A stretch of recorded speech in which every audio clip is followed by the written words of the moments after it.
This is a Hot Pie Original. Hey there, everyone. Welcome back to the Inhumane podcast, Hot Pie Media Original. We are here with episode 11, and we have Mary Suchetka, which I may have butchered her name. However, she is a forensic interviewer nurse. She works with human trafficking victims out of Ohio.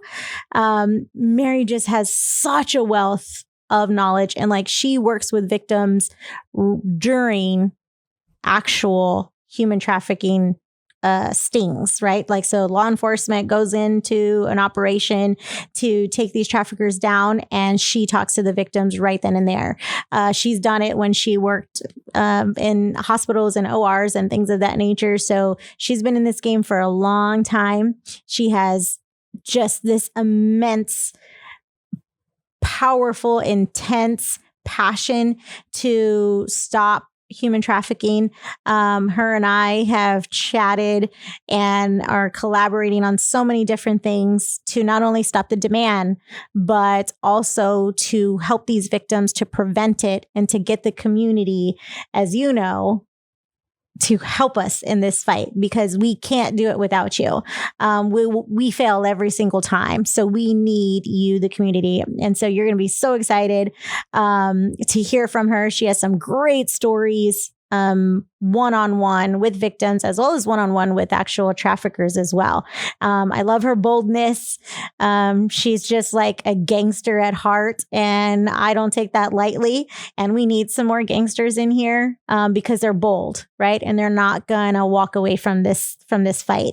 It's too important for humanity overall. So let's get started with Mary.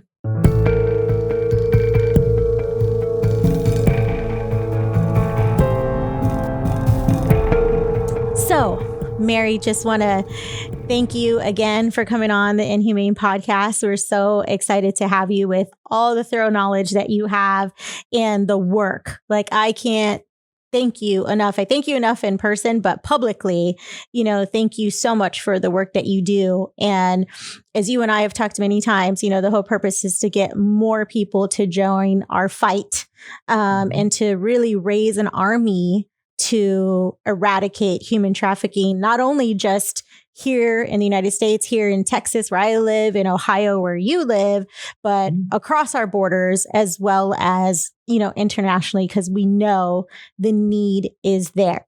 So, I already gave you your bio, but I'd really like to kind of start off with the number one question is, you as a forensic nurse, what is a forensic nurse in the space of human trafficking? If you can explain that to our listeners. Sure. First of all, I want to thank you for inviting me to be on this podcast. I have been looking so forward to this. There's so much knowledge that people have to know about human trafficking, because it's not going anywhere anytime soon. Right.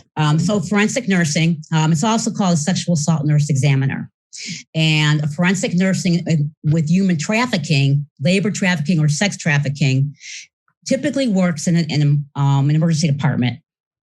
So when a sex trafficking victim comes in, and if they are appropriately identified, and then the forensic nurses will go and interview them, get as much information as we can. Hopefully they'll allow us to do a rape kit, and then we contact law enforcement. So that's the big thing. It's FBI, it's Homeland Security, and the Cleveland Task Force. And the police department. So that's our job, is to make sure that everybody is in touch, everybody knows what's going on, and eventually law enforcement will come down and talk to the victim. Now, the thing I want to say about that is, in Ohio, it's considered a felony if you do not call regarding a sex trafficking victim. And, the victim will often say, I don't want to talk to them. I don't want, I have a warrant out for my arrest. And they don't have to talk to them. Typically, what the detectives will do is they will come in, they'll give them their card, say, hey, call me if you need me. I am here for you. And then that's it. It's like a 5-minute thing. And then forensic nurses will go back in after they leave and talk with them a little bit about what's going on. But you try to get as much information as you can from the victim to the detective. And I think sometimes forensic nurses kind of lay back on that Yeah. Because they think that they're pressuring the victim, and you're not. You're not, because the information that you get from the victim, the name of the pimp, the name of the bottom, where they're being trafficked out of, how many girls are in the stable, what's their ages, what ads are you on, whether it's Plenty of Fishes. Sometimes the girls are on Pornhub where they do their own little thing. DateMe.com, erotica.com, monkeyerotica.com. So they have all these sites that they go on, and that is so important to let law enforcement know. Yeah. And working with law enforcement and going to their office, I will tell you that there are some girls who have been on 137 ads. Easy. Go ahead. Yeah, I was just saying easy 137 ads. Like, oh yeah, you know what I mean? Minimum. Yeah. So easy. So a lot of times, and it is a lot of times, you go on these ads and the girls will be on different ads. Now, I don't mean to say, I know I'm saying mostly the girls, but it usually is 99% female, sure, unfortunately. But I want to work hard. You and I talked about this, about getting male victims on board. We really have to move that along. So eventually, when you get this information and you call the detective with it, then they're gone. The detective's gone. Yeah. But you're saying, hey, I just talked to Susie. Here's what she's saying. Oh, and by the way, she thinks her cousin may be sex trafficked too. And so trying to get forensic nurses to go in there and just do that. Yeah. If the victim has been appropriately identified, now I'm talking appropriately identified, because there's a lot of things that people don't know in the ED of how to identify a victim. But if they're appropriately identified, some forensic nurses do not feel comfortable talking to the victim and getting information and sending it to law enforcement. They don't want to do that. As far as they're concerned, a lot of them are apprehensive, and I get that. And so they don't want to go that far. Yeah. But if you establish that rapport, Antoinette, within 5 minutes, because that's what it takes. If you establish that rapport right away, you can get the information. And I have tons of stories, about how the information, and being a mom, sometimes I kick in mom mode, Yeah. Fair. And, and the girls will just, they'll start crying. And, I had one that put her head on my shoulder, and all I did was put my arm around her, and we talked. And I, basically said, tell me what happened, honey, and then she started sobbing, but I got the information that I needed. Why? Because these pimps are putting kids on the street as young as 10 years old. Right. So we want to get the kids off the street. We want to get the pimps off the street and the Johns. Yeah. And let the tricks know, guess what? This isn't happening. That's right. We're coming for you. Like you and I talked about, we're coming for you, right? So I love that breakdown. And, I think a lot of our listeners, especially the community who aren't familiar in this world, don't really understand the vital role, right, that a forensic nurse can play. And so I want to kind of circle back to you made the comment is, right, we know a lot of nurses, when they interact with a victim, they're apprehensive. They're apprehensive to kind of go a little bit deeper, and I've heard you say it just like beautifully when you say, hey, it's our ethical duty, right? And we hear victims all day long, like every survivor that I've talked to in a panel, they will tell you, I went and I was in the ER this many times. I was around a nurse this many times, or a doctor, and they never asked me. They never asked me. They never reached out. And so I never knew that they were a trusted source, because they never did. They kind of just literally, worked with whatever symptom I had physically, but they never reached out to go that extra mile. And you can see it in their eyes, and you can see they had the thought right across their mind, but they didn't. So tell me a little bit about what do you think the apprehension, is? Well, and you explained that beautifully. I really appreciate that. I think the apprehension is, I think some of it people might be a little scared, because sometimes the pimp will come up, sometimes the bottom will come up, and nurses get scared, because pimps are Satan incarnate. They are. Yeah. I don't care what anybody says, but they truly are Satan incarnate. And they'll kill you as soon as they look at you. So I think they're afraid to get into all that. And they're nervous. I've seen them nervous. So they go in and they're just like, okay, what are your vital signs? And and then they hand it off to the physician. Well, then the physician doesn't want to deal with it. They're apprehensive. And then that's where we come in. Yeah. And, a lot of us forensic nurses, we have talked about this many times. You got to get into it. If you see a crown tattoo, or, you see a barcode tattoo, or you see a tattoo that says family, you better sit up and listen. Yeah. Because I'm going to tell you what, if you don't, and you miss what's going on with that victim, you have now sent that victim back to the pimp or to the bottom. And I will tell you this, they will get the crap beat out of them like never before. Yeah. And they will have to make more money. They'll have to do more tricks. So, it's so important. And I love what you said about it's in their eyes. Oh my gosh, it is so in their eyes. And what they're doing is they are begging you, they're pleading you, please talk to me, please help me, especially if the pimp's in the room. Oh, and yes. I would tell the nurses I'm training, I would say, you know what, the best thing to do is just say, hey, we need to get a urine sample on you. Or my coordinator used to say, get an x-ray on you. We need to walk you down there. Right. Remove them. Yeah. Remove them from this, because if you can't remove the pimp, that's right. 99% of the time that pimp is not leaving. That's right. Why? Because of what the victim say, right? Now, I think that's really the only one of the benefits of COVID, right? Because you're not letting that other person into the room across the board. So that's really one of the blessings of COVID, because the pimp or the bottom can't go in. They're waiting. They're absolutely waiting on the outside, right? But they're not in the room nowadays like they were pre-pandemic. So that's the only, I think, good part in a lot of spaces. The problem with that, though, is a lot of times the victim will say, that's my uncle. That's my father. Or that's my mom. No, they have to come in. That's my mom. No, because, in Ohio, they're allowed one extra person. Oh, okay. Gotcha. So, they couldn't go up on the floors with them, but they were allowed in the ED. Sure. Okay. Sure. But, and the victims are told that. They are told that before they go into that emergency department. They are told by that pimp, you are that bottom. You tell them I have to stay. Don't you dare tell them I can leave.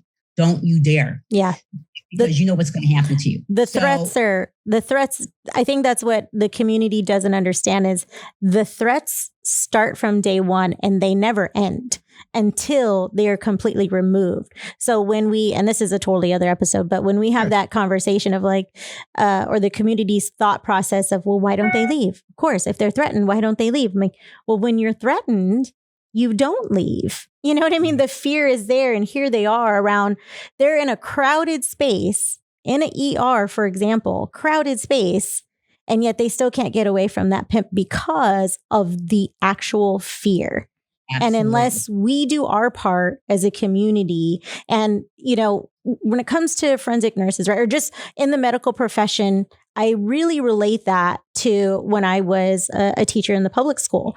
When we're just educating kids, you are not treating the whole child, right? And there's all these studies on it. And it's the same thing in the medical space is if you're just treating the physical symptom that is visible, you're not treating the whole person. So teachers, I've always said, you're a social worker, you're an educator, you're a pseudo parent, you, are feeding the kid, so on and so forth. And it goes on and on and on. So I find that it's so correlated when it comes to the medical field. And I think that goes back to us when we work in these silos and we're like, oh, I'm just here to, treat the physical aspect, and not realizing is that's why they're hiding in plain sight. They're walking through us every single day in our profession. And honestly, we can even go further, go a little bit deeper, and the administration, when they're checking these victims in, what are they trained, right? Like, are they looking? They're not. We know we're totally avoiding training them. And that is actually the first line of defense, in my opinion. First line of defense. I agree with you. I agree with you. Where I worked before, I will tell you, the hospital in Cleveland I worked, I did a lot of teaching with them because I worked straight nights. So I lived there. Yeah. So I worked with them all the time. I gave talks to the physicians and the residents and the fellows and to all the nurses as well. So if a victim came in and they were like kind of on the fence about it, I told them, I want you to call me, because you're right. Sometimes they would just be like, okay, go sit over there. Mm-hmm. Right. Yeah. You know, go sit over there. Meanwhile, the victim is shaking because he or she is with this pimp or the bottom, and they're terrified. Yeah. And now you're telling them to go sit down. So that's why education is so important. And you're right. Educate administration, educate the registered nurses, specialty nurses, OR nurses. Right. Because many times victims can be identified in the OR. Right. You know? Yep. Absolutely. Right. So that's real. Education is the key. And the more we know, the more effective we're going to be. That's why being on your podcast today is so, so important to me, because if we delve into it, I'm going to tell people how you can tell if someone's being sex trafficked. Prostitution and sex trafficking is not the same thing. Right. Even though, she's just a prostitute. And I've heard cops say that too. So, she's just a prostitute, she's just this. And there's such a lack of understanding what a sex trafficking victim goes through. And it can be anybody, Antoinette. We talked about this too. It can be anybody. It can be the 5-year-old down the street or the 14-year-old little sister. I mean, so, that's why I'm so passionate about this, because I've heard the stories. I've seen the beatings. And it's just time to stop it. Yeah, absolutely. And, we're totally going to bring you on for another segment so that we can really go through the identifying pieces in some of those stories, because they're essential, and it's not limited to one side of town. It's not limited to one state, one city. This is just across the board. So we're definitely going to have you on so that we could dive deep into that piece. So one of the questions I have for you is, so here you are, you're a nurse, and what led you into this complex yet dynamic dark world of human trafficking? Well, you know what? It's not a very amazing story, but a few years back, I used to do home care, and I did home care in the inner city. Okay. And I went to some pretty bad spots, but it was okay because I learned an awful lot. But I took care of a lot of the police officers' parents. So the one day I was actually with a police officer. I went down to the station because she had some questions about her mom. And we're sitting there, and we walked back out to my car. And I said, look at that 16-year-old. She's prostituting herself out. And she looked at me and she said, what makes you think it's prostitution? Why can't it be sex trafficking? And that really, I was upset with myself, and she said, do you even know what sex trafficking is? Right. And I was like, I guess not. Right. Yeah. She gave me a crash course, and then I would go into the police station, and then, the officers, the detectives would just talk to me about sex trafficking, what it is and what it is not. And it's not a very exciting story, but that kind of was like, you know what? I really, really want to be a part of this. And so to be a part of this, I have to get further education. So that's where the forensic nurse came into piece. Mary, but I you're so funny when you're just like, it's not a very exciting story, but I think it is, and let me tell you why. So one, I did a talk, it was last month in March, and they wanted me to tell my story of how I got into this world of anti-human trafficking. And it kept popping up in my world where I lived. I kind of shared that story with you before. And the thing is I think a lot of us who've been in this space for a long time, we kind of fell into it, right? And because something came in front of our eyes, and then we got educated on it, and we can no longer unsee it. Right. And then the passion kind of ignited inside of us. And then here we are, like full charge of, we're going to help stop it and fight it. And that's kind of what I tell other individuals who part of the community when we're trying to bring them in and tell them, hey, you can help us stop this. They're like, but I don't have what you have. And I'm like, oh, girl, let me tell you, I was not in that space at all whatsoever. I wasn't in law enforcement, right? When I first started seeing it. And so the goal is, when you learn about it and know that it's happening in your world, in your environment, in your community, can you just now unsee it and move on with your daily life? Oh, you cannot. Right? Or is it really like, oh my gosh, this is happening in our first world country, right? Where we have all these luxuries. Even kind of the poorest individual has a different luxuries and circumstances and in some third world countries. But can you just unsee it? Can you just walk away? And that's, I think, when they hear our stories, knowing like, hey, like you said, you were just walking with her, like, who's that 16-year-old? She's prostituting herself, right?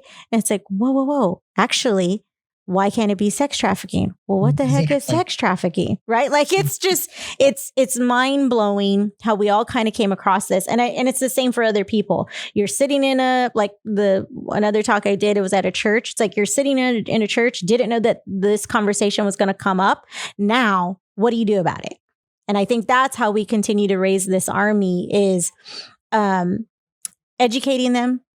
It's got to light something inside of you, whether it's anger, right? That this is happening to children, or it's just straight empathy and compassion, or, I'll take anything, right? I'll take any emotion that's going to drive you to actually take action, such as, yourself. Like, that's what you did. You took action. Now, in regards to action and like nurses, right? We just kind of talked about like how, yes, they have some, there's fear, and I totally get that. I think same thing, right? When we get educated and we learn and there's policies in place, that fear starts to diminish, right? And that there's support, and that law enforcement, your legislation, your representatives, they're supporting, they're behind you. That kind of eliminates that fear, right? And then that's just like another piece of armor you get to put on when you're going into the fight, right? So explain to us, because there's tons of nurses, right? And right now, nursing and the word COVID go together, right? COVID, the pandemic, nursing, that is the focus. And my university had a very prominent nursing school. So I have tons of friends that are nurses. And I think with the increase and always the high need of nurses specifically, tell us what kind of an impact can and do nurses actually have with a human trafficking victim?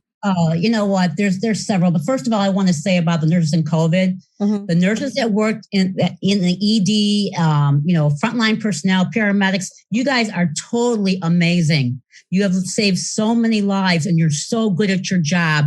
And hopefully a friendship between a nurse and a doctor may grow a little bit out of this. But I just had to say that the first responders and the nurses, you guys are totally amazing. You hung in there when the going was tough, and I just want to commend you for that. Awesome. Thank you. Yeah. So as far as like the nurses, how they can impact, you know what? I will tell you what. A sex trafficking victim does not trust a doctor. A sex trafficking victim does not trust the police, law enforcement in any manner. But a sex trafficking victim will trust a nurse. Why? Because we're kind, we're compassionate.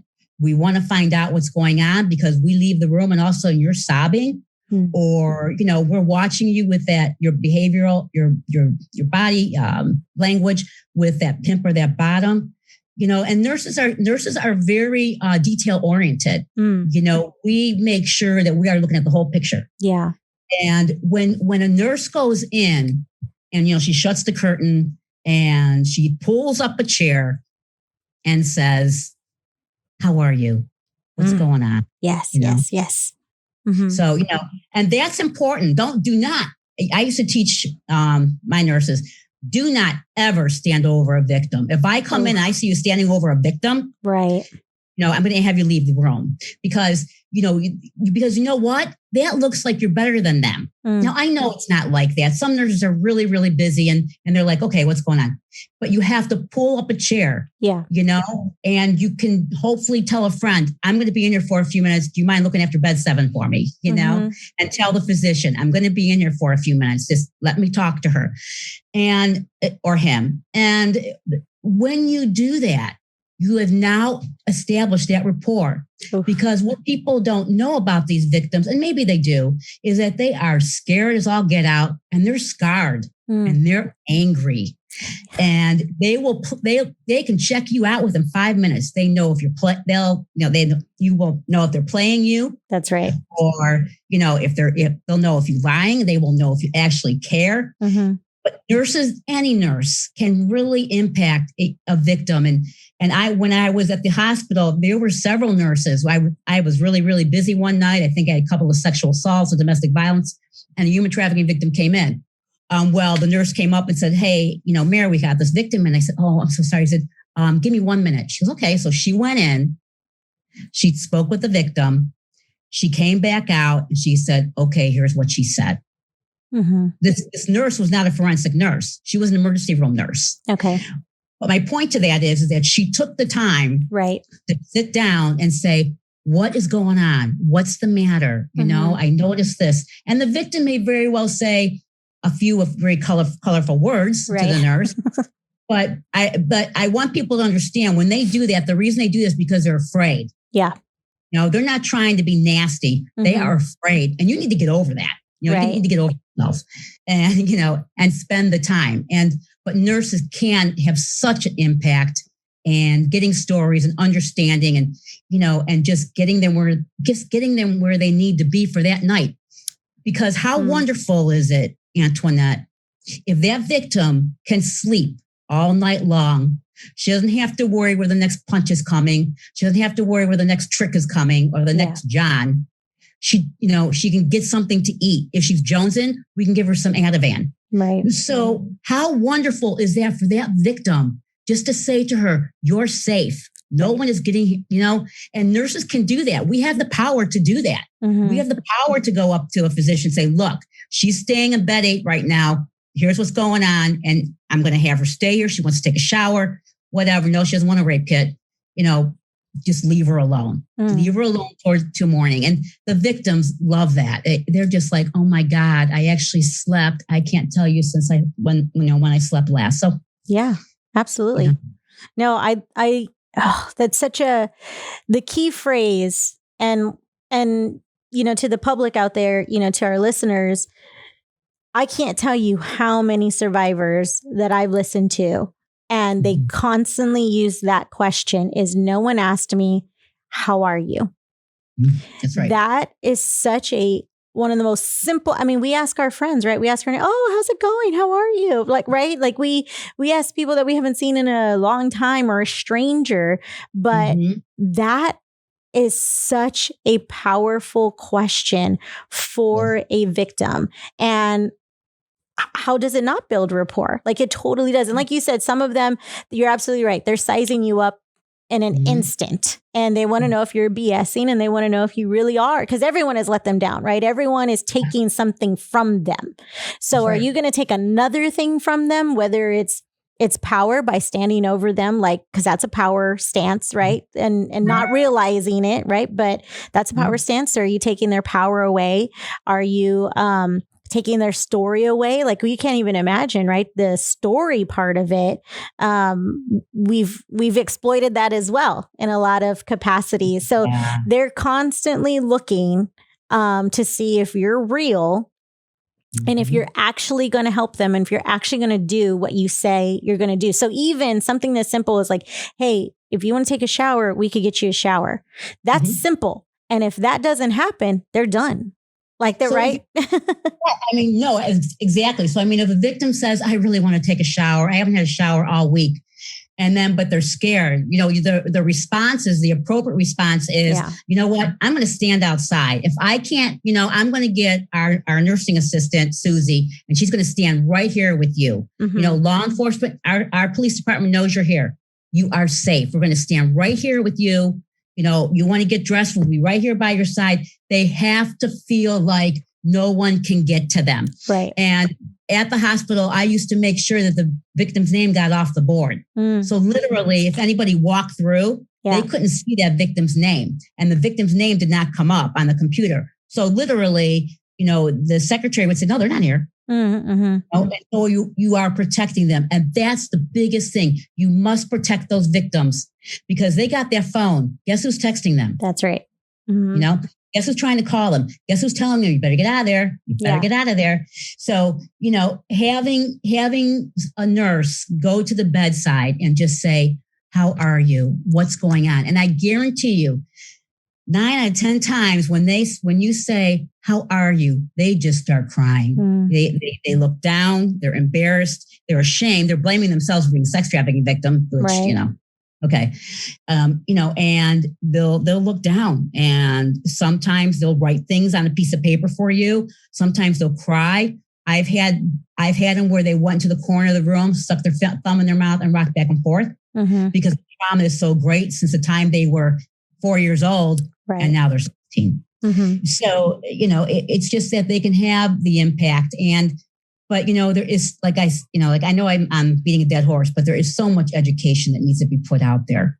And so if one of your listeners are at Walmart, okay, and they see a beautiful girl, she's dressed to the nines and she's walking through Walmart, okay, and some older guy, it doesn't always, but some older guy is walking in front of her. Okay. And if she slows down and he's got to go grab her or whatever, he will, and he'll say something to her. If you suspect something, say something. Yeah. I used to tell the nurses, I won't be mad if you call me 3 o'clock in the morning and you're wrong. I will be mad if you don't call me 3 o'clock in the morning and you screwed up. You know what I mean? Right. Yeah. So, and there's a lot of ways you can do. I mean, yes, you could call 911, your local police department, and just say, you try to get as much information as you can. Right. You can call your task force and say, I just saw this. Where were they? Where were they going? Did you get any other information? Because the more information you get, the better off it's going to be. So even if that guy's the pimp and you're describing him to a T, that task force just might know who you're talking about. That's right. We say this all the time, right? Is that we think it's a single incident and not realizing, again, it's a business, right? So these individuals, they're not trafficking one person. And this isn't their first incident. And law enforcement may already have eyes on them for a variety of reasons. So it just adds, right, to when it comes to the legal aspect of it, that's just another charge. That's another, so the more info we give, the better. Now, I do have a question for you in regards to, you mentioned, we know why survivors or victims don't trust law enforcement, right? Most of law enforcement, and for a very long period of time, and still today, we think that they're not the victim. And it's changing. We've shared that on the show. It's changing in the education. And you have a lot of law enforcement that are so involved and they want to stop this as well. And they see them as a victim. So we get that. So tell us real quick, why do you think, or what are the reasons why a victim doesn't trust a doctor? Because the doctor will go in. First of all, doctors, they don't pull up a chair. We try to teach them that, but it usually goes way over their head. Yeah. But they go in and they're so busy, especially in the emergency department, especially the residents, Yeah. And they're going in and they're trying to, talk to the victim. And if the victim gets the feeling that this doctor is going to call somebody, if she or he does not trust that physician because maybe the physician said something, maybe the physician looked a certain way, maybe the physician, ran out of the room to pick up the phone, to call law enforcement or whatever, and that's their job. Right. I get it. But a doctor, how can I put this? A doctor is announcing his or her authority. Okay, fair enough. Yep. His or her authority. And, sometimes there is some victim blaming. So sometimes you'll have, authority at one level, and, the victim at another level. And it all depends on the physician. It depends on their personality. It depends on how busy they are. I know it sounds crazy, but it's true. Oh, yeah. And, it depends on, do you care about what's going on? Because if that victim does not think so, because that victim thinks because you're in authority, law enforcement's in authority, you're going to call and say, guess what? We have this girl down here. Do you know what I mean? You're right. And that puts them off. That the victims will not talk to the physicians. I mean, they'll say why they're there, maybe for an STD check, but they're not going to tell them jack for the most part. So really, it comes back to bedside manner as usual, which we know already with doctors and just yourself going, right? You're like, can I not be treated like a number? So when it comes to an individual who's coming in, like you mentioned, they have this fear, they have this trauma, and we're treating them that way. they're done. There is no trust. Trust is really for them. Trust has to be earned, right? And honestly, I'll tell you a quick story. I had went in, of course, a bunch of my appointments, like my physical exams and things like that, annual, were scheduled in March of 2020 when the pandemic hit. So all of them were canceled, right? And it took me forever to get them back in. So this was probably about 2 months ago, and I go to get an annual checkup, and I have my mask just a little. I have asthma, so I have to kind of like pull it here and there, right? And this was a new PA, physician's assistant, which is interesting because they're both named Brittany, and the one I've been with for like 12 years, she's a Brittany. So I thought it was the same Brittany. They didn't let me know that. So anywho, she comes in and she peeks through the door, and very authoritative, she says, "I need you to put your mask on." Like, just really bad bedside manner. And I just look and I said, "Well, hello to you as well." Like, that was my reaction, is hi there, before you start telling me what to do. So I put it back up. She's talking as she's walking. And it's not that the room is very big, but she's talking as she's walking, and she's like, "Hey, I don't know where you got this, but it's not from here." And she's just basically telling me that everything I called about is I'm wrong because they didn't prescribe it there. And I said, "No, my doctor did prescribe it." Right. And I'm kind of giving her, and I'm being very cordial, nice. And I said, "Did you even read my record? Because I see that you're new. So obviously this is the first time you're interacting with my records. Have you read it?" So then she's like, "Oh, well, let me read it." So again, already we're on I think a bad foot, but I have the fortitude to be calm, explain it to her, right? So on and so forth. So I said, "Hey, I just want you to know I have asthma. So I periodically move my mask like this." She then pushed herself away from her desk with my records in hand, kind of flying across the air, throwed herself against, like I said, like against the wall. She's like, "Oh my gosh, I can't serve you if you're going to remove your mask. I can't do it." And I said, "Whoa." I said, "I need you to calm down." I said, "Good. I didn't say anything about removing my mask." I said, "You are a medical professional, and I need you to act accordingly." And so she says, "Well, you just need to wear your mask." I said, "My mask is on. You're not listening. Like, you're not listening to me." And she says, "Well, we're going to have to reschedule and I said, "Are you going to act like a medical professional or not?" So she kind of calmed down, and I said, "So we're okay? You're fine?" Like, I'm having to treat you all of a sudden, right? Like, I'm having to treat you. And because we're in this space, I am constantly thinking, holy moly, do you treat victims this way? Oh, I'm sure. Right? Like 100%. If you're treating me this way, I have 100% believe that you are treating others this way. And that means you are no longer a trusted source at all whatsoever. Well, you know what? And, you made a good point. She comes in and she's very, authoritative. And, what does that do? That automatically puts you on the defensive. You're on the defense now. Right. See how a victim feels. That's right. He or she's just been raped by a trick or John. Yeah.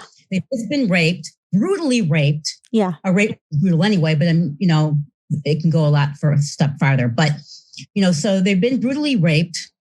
They're raped 30 times a day, 40 times a day. It's a multi-billion-dollar business, like you said. So they come in and they're hurting. They have some, discomfort in the lower half or, whatever, or they're having bleeding. And they're coming in and hoping they get a female. And then that female comes in and acts like that. You have just shut that victim down. Nice job.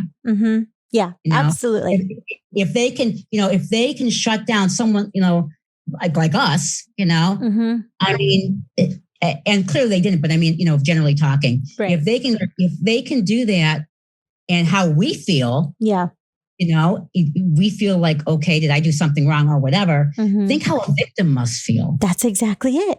I was absolutely and that's because I'm checking my emotional intelligence, even when she walked in that way, right? I'm just like, I'm still calm. There's nothing. I'm like clearly she's having a bad day, or I'm just a number, or what have you. So I'm totally unbiased because I'm just, like I said, checking my emotional intelligence. But that is literally the first thought. It wasn't about me and like, how dare you treat me this way? It was really like, oh my gosh, if a victim comes in here, you missed your opportunity.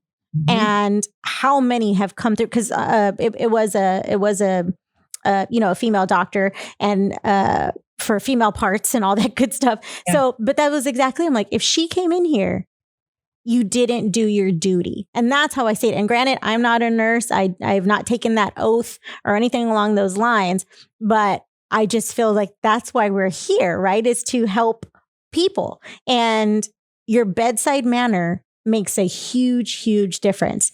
Yeah. Right. And so Mary, I just want to tell you that quick little story because I was appalled by it. I love that story. That's great. That was very good. Yeah. Okay, everyone. So we are going to push pause here with episode 11. And we want you to come back next week and listen to episode 12 with Mary, the forensic interviewer nurse. She has a wealth of knowledge. We're going to talk a little bit about the huge operation, Autumn Hope out of Ohio. They found 44 missing kids in that trafficking ring. So you don't want to miss it. We'll see you next week. Thanks for listening. You can find more episodes and all other Hot Pie Media originals baked fresh daily at our home on the web at hotpiemedia.com, the Hot Pie Media YouTube channel, or wherever you listen to podcasts.